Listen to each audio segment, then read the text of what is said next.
See what these sunglasses represent? It represents every person blindly looking at the Titans, not even batting an eye towards them as the playoffs started last year. Game 1, we went into New England. The Patriots always have a plan, they said. Yeah, and then Derrick Henry shoved it down their throat. And you know what your excuse was when we beat them? Tom Brady was losing his step. The Patriots didn't have receivers. Okay, I'll give you that one. The next week, we went into Baltimore against what was a Super Bowl favorite, a 14-2 team that a lot of people said, had no chance against, and we absolutely annihilated them. And the next thing you know, we were one game away from the Super Bowl. This Titans team, can they replicate their success from last season? I'm not sure about that, but I do think they're going to win this division. The Houston Texans have a lot of defensive questions. They need J.J. Watt to stay healthy. This Texans team will be decent. The Colts bring Phillip Rivers. He's not getting any younger, but they should be a decent team, and the Jaguars will probably be a disaster. This is your AFC South preview and predictions. Go nowhere else. You know, we talk about a division that didn't get that much attention, a division that usually doesn't get that much attention. That type of division is the AFC South. Now, we're talking about the AFC South today. We're going to preview and predict everything. As always, hit the like button, subscribe, push this video out there. We are approaching 700 subscribers. Before I say that, I want to thank everybody that continues to watch these videos. We've had more people come along of recent, mostly for the wrestling, obviously, which we do. We'll talk about some wrestling this week. For football, we do previews for each and every division. We talk about every single position, strengths and weaknesses of each team. And today we are going to talk about the AFC South, with the next video being the AFC West, wrapping up the AFC before we get to the competitive, as always, NFC. We're going to talk about is my football team. Now, this is the team where I could probably give the most insight out of any team. There weren't too many notes for this team because basically this is my team and I follow them a lot more closely than the other teams. Now, the Titans last season, they started off very, very slow. Their defense was playing strong and it was keeping them in games, but it wasn't helping them win. It was their offense, or their defense was helping them win those games. Their offense was very stagnant. Now, Marcus Mariota is a quarterback over the years that's flashed a lot of brilliance, but he hasn't flashed consistency. He doesn't rub me off as a starting quarterback that's going to take you to the playoffs and win a game. He was making a lot of mistakes, interceptions, fumbles, all those kind of things. It was about almost nearly halfway through the season when Ryan Tannehill did take over. And when Ryan Tannehill took over, this entire Titans team flipped the switch just like that. We're going to talk about the quarterback of the Titans. Ryan Tannehill is currently the quarterback. The Titans inked him to a 4-year, $118 million contract. Now, there were entertaining rumors of perhaps Tom Brady choosing between Tampa or Tennessee as his final two destinations. Obviously, he went to Tampa.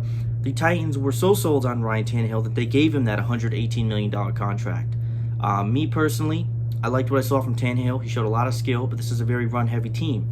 Now, what I mean by that is, in the playoffs, as we saw, they made it all the way to the AFC Championship game before losing to the Kansas City Chiefs. The Titans, it's hard to see because Ryan Tannehill did flip that switch. Prior to Ryan Tannehill's input in the Titans, the team was struggling a lot to score. The receivers weren't getting open. And then we started to see all of those things starting to happen. We saw the receivers playing better. We saw the tight end playing better. We saw even Derrick Henry running better. All of these things that weren't happening were starting to happen because of Ryan Tannehill. Now, Ryan Tannehill, I do believe he's a good quarterback. Is he a quarterback that I would have gave $118 million to? I don't think so. In the event that Ryan Tannehill underperforms, which I don't see happening, or he gets hurt, they have a backup that they drafted in the 7th round, Cole McDonald. He is about as wet as grass after a rainstorm.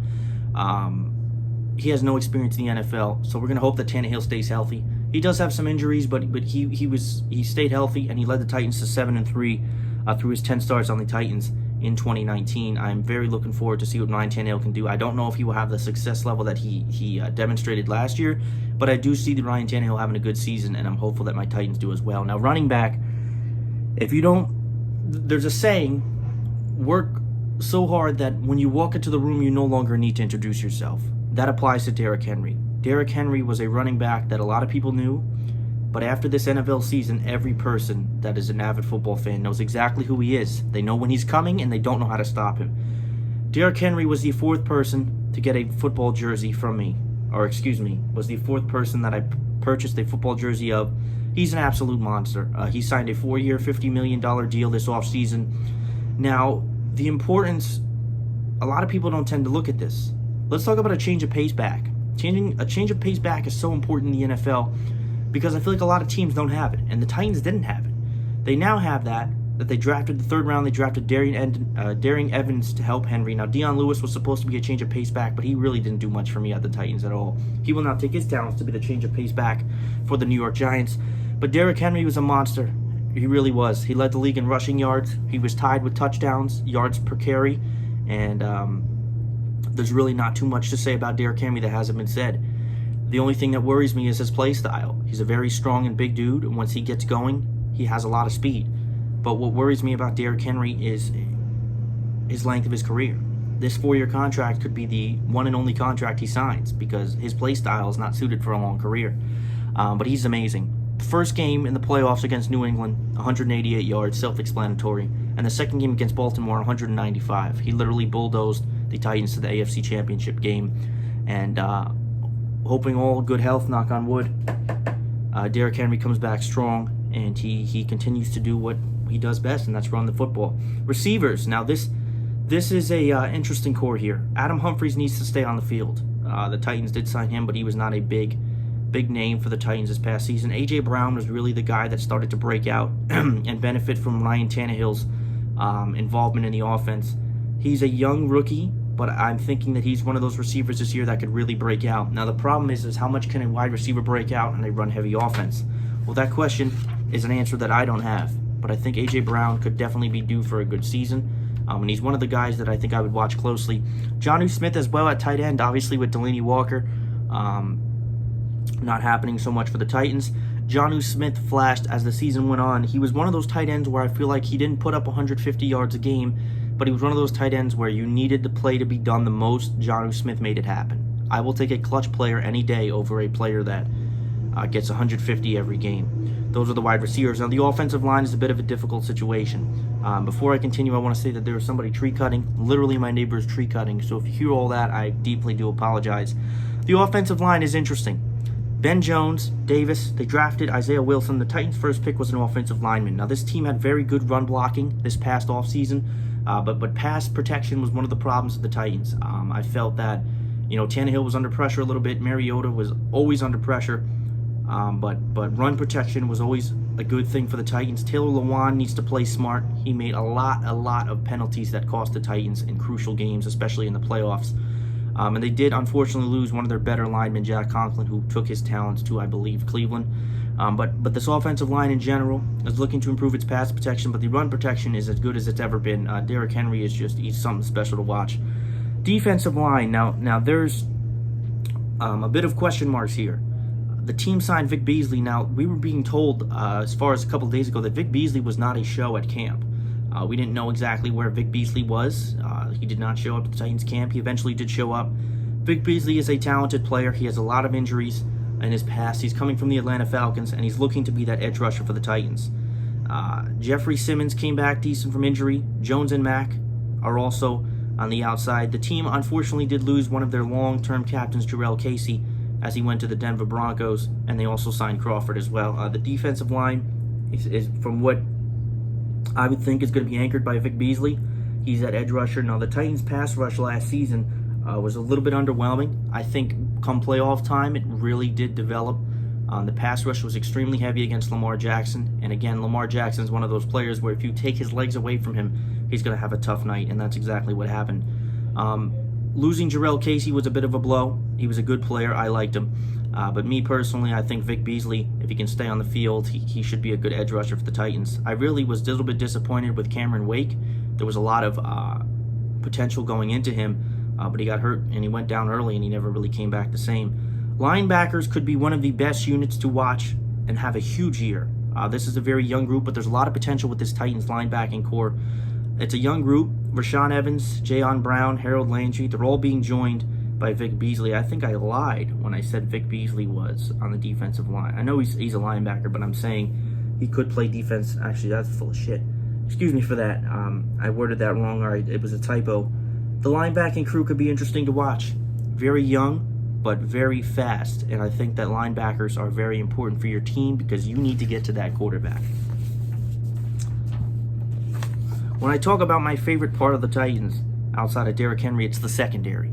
And I think it's going to get even better this year. This is one of the more underrated secondaries in football. I would say top 10 if you ask me. Kevin Byard is the heart and soul. Kevin Byard is probably, to me, a top 5 safety in football. This is the guy that pretty much leads the secondary for this Titans team. He's going alongside Kenny Vaccaro and Malik Hooker, who both had decent seasons last year. Malcolm Butler was injured most of the season, but he will be coming back, and Adoree Jackson returned for corner slots as the team's safety. Christian Fulton was drafted. I'm surprised Christian Fulton didn't get drafted earlier. I believe he's the cornerback that got drafted out of LSU.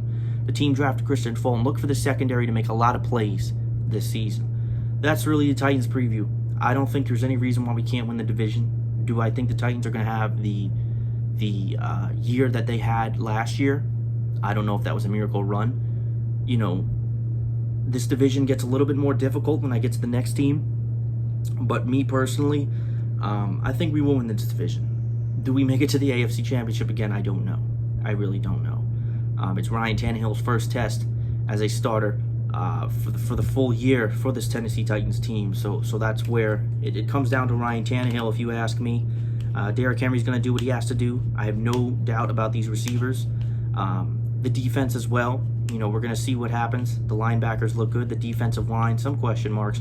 And the secondary should be great as well. I think it really does come down to that. And I don't tend to talk about special teams too much, but one of the things I'm going to talk about is the Titans kicking core. Ryan Suckup was a great kicker for the Titans. Got hurt, came back, and was never the same. The team rotated through kickers.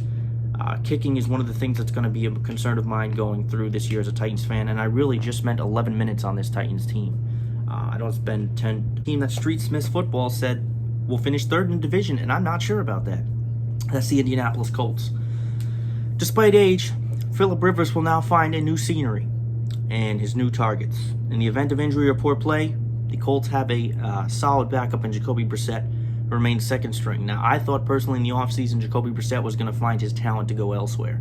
He's a quarterback that's good enough to start on a lot of teams. Is he a great quarterback? I'm not sure, but he's a good quarterback, and I think that Jacoby Brissett, you know, he's not a tier 1 or a tier 2 quarterback, but he's a quarterback where if I had no quarterback, if Cam Newton was not an option for the New England Patriots, I think personally they should have gone after Brissett because first off, he was already in their system. Jacoby Brissett already knows the system of New England. He's a backup now.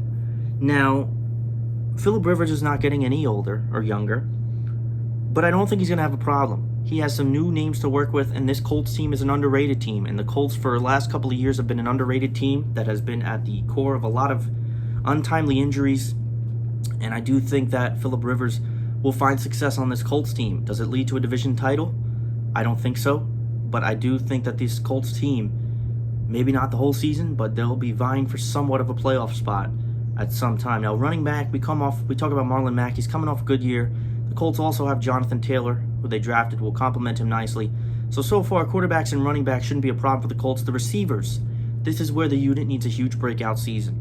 We know Ty Hilton, we know what he's capable of, Paris Campbell as well. Both of them need to stay healthy. The team drafted Michael Pittman, who can be a dog. They also have Pascal, who's coming off of a solid season. Doyle has been good at tight end, and they're going to need him because Eric Ebron took his talents to Pittsburgh in the offseason. The receiving unit for me is the biggest question mark on this team, at least right now. Ty Hilton is a very, very good wide receiver, but he has to stay on the football field. Paris Campbell as well.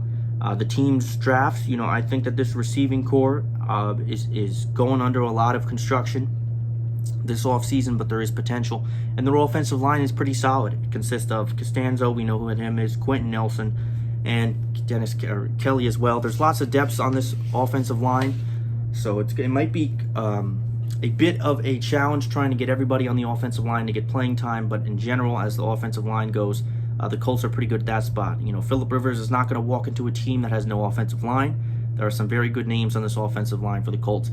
And the defensive line, good and bad.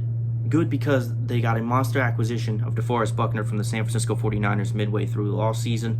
That is one of the guys that is going to make a huge difference on this pass rush for the Colts. Hopefully, they will help Danico Autry and Lewis, who are coming off of rough seasons. This defensive line did not have the greatest year last year. Linebackers, self-explanatory. Two beasts, Darius Leonard and Walker. The linebacking core looks very good for this Colts team, and the secondary looks like it could be another transition year, but there are some names on the secondary that can be very good for the Colts. They signed Xavier Rhodes. Now, Xavier Rhodes on Minnesota Vikings was a beast, one of the best corners in the league. He's coming off of a down end of his career, and he's going to join Kerry Moore, who's coming along as well. Rocky Sin is coming off of a solid year, and they look decent at safety with Malik Hooker and Willis as well. So the corners, the secondary is going to be a bit of a question mark for this Colts team as well. Obviously, we know what Xavier Rhodes brings, but again, he's on that tail end of his career, kind of just where he's coming off of some injuries and just poor level of play. He's going to be put into a new system. You know, this Colts team made some moves in the offseason. Obviously, Phillip Rivers being the biggest one. Can this team find success? Maybe. Do they make the playoffs? I really don't know. If they were going in with the team that they had prior to, what was I going to say? If they were going in with the team that they had with Brissett, I would say no. But Phillip Rivers is not getting any younger, like I stated.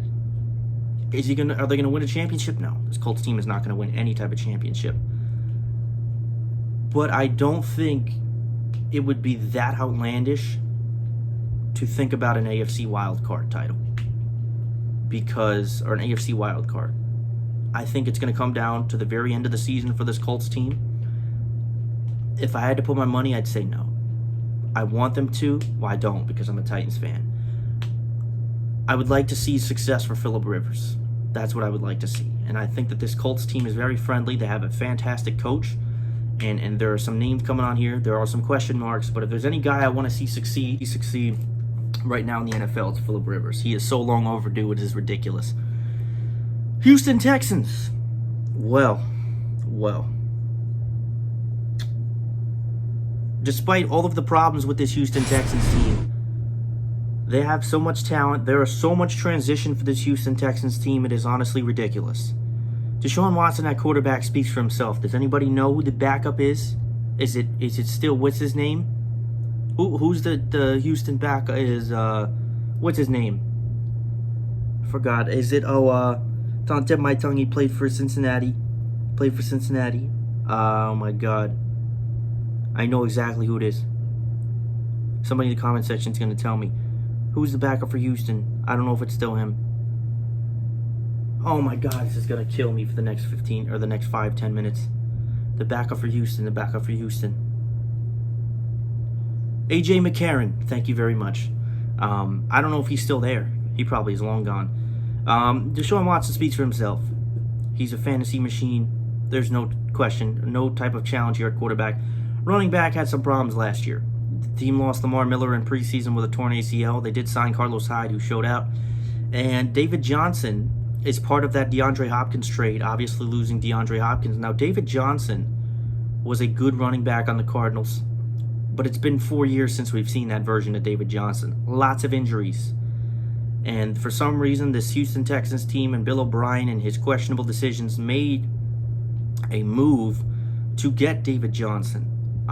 David Johnson, when he was having that brief run, he was a really good running back and one of the better ones in the league.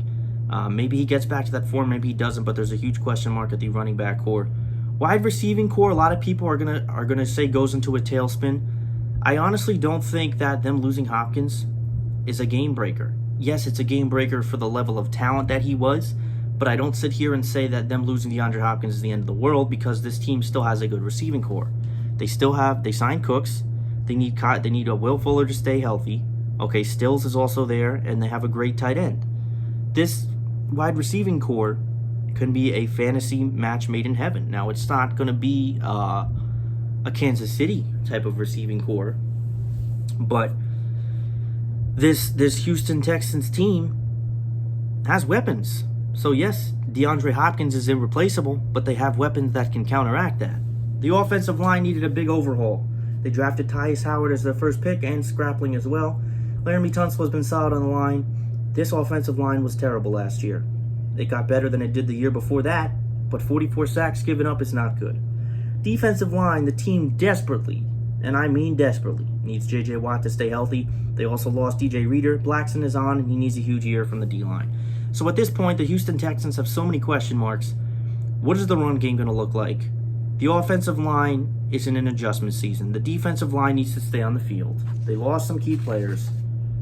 You know, there's so much change in this Texans team. We get to linebackers, lots of shifting everywhere. Cunningham was solid. They have Merciless, Stu, and Martin. But again, there's a lot of shifting around the linebacking core. And the secondary, they signed Bradley Roby. They got Conley and Hargraves. Justin Reed looks promising. They signed Murray and Watkins at safety. But from what we're told, the Texans' safety is a big concern. There are a lot of question marks on this Texans team, which is kind of why I'm wondering people are putting this Houston Texans team in a category that they don't belong in. Deshaun Watson is great. You know, they have receivers, but there's so much, a team that was ravaged by injuries. There's a lot of shifting. There's new faces. I don't know where people are saying that the Texans are going to challenge for the AFC South title. I don't even think they're going to be ahead of the Colts. There's too many questions here. It's not a matter of talent. The Texans have talent. The problem is that there are so many questions on this team. This player's hurt. The run game, nobody knows what we're getting from that. Carlos Hyde is good. Okay, I understand that. Questions at safety. Linebackers being shifted everywhere. Defensive line, new faces, need to be healthy. The offensive line is terrible. So, we got people here saying Houston's taking the division. They don't even know who their running back is. Anyways, enough of that rant. Way too many questions. The Texans aren't going to make the playoffs, and I know that sounds ridiculous. Too many questions. That's my hot take of the day. Talk about a team that I think is going to have a miserable 2020 campaign and sink to the bottom of the AFC South. You know, by the way, though, the Jacksonville Jaguars will be a top 4 team in the AFC South. Gardner Minshew has proven to a lot, and I know a lot of people are waiting for me to chew him up, that he's a proven starter. I don't think Gardner Minshew's a terrible quarterback. I just don't agree with the type of praise that he gets. It's been so long since the Jaguars have seen a legit quarterback, they almost forgot what one looks like. Minshew, proven starter, not his biggest fan. His backup is Dobbs and considered not to be a threat for the position. Gardner Minshew is the unsold quarterback of the Jacksonville Jaguars. Yeah, well, that's cool. Let's just see what happens when they play a team like Kansas City. I don't hate Minshew. I know a lot of people think that. I just think that he's really overrated. I thought the same thing about Baker Mayfield, but the difference is that Baker Mayfield, I think, is a better quarterback than Gardner Minshew. Running back, Leonard Fournette came out of the draft. He's been a lot of things for the Jacksonville Jaguars. This team desperately wanted to get rid of Leonard Fournette last year. He's been a big problem on and off the field. He did have a good season. The team wanted him out last year, but they could not get a deal. People think that Leonard Fournette complains a lot. Either he complains about his level of play, or he complains because he's on a team that is not good. I know a lot of my Jaguars fans here are thinking that I'm taking deep ribs. I'm not trying to take deep ribs. I'm just trying to tell you how it is. The backup is Raquel Armstead.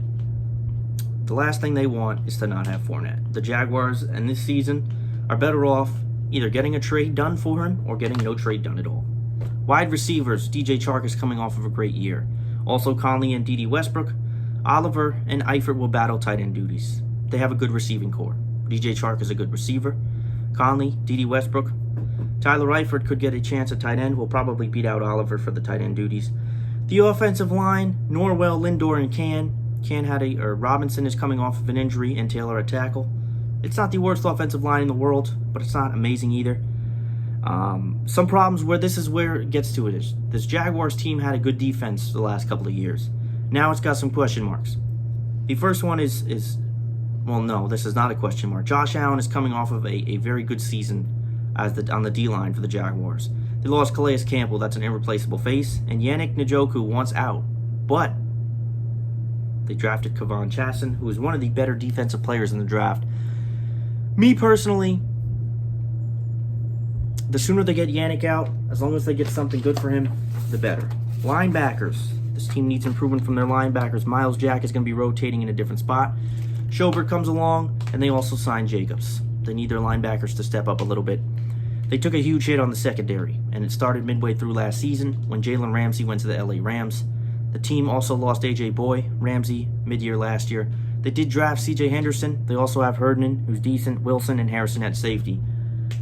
Defensive question marks, definitely for sure, for this Jacksonville Jaguars team. But ladies and gentlemen, without further ado, this was your AFC South preview and predictions. Expect the Titans to win this division. Stay safe.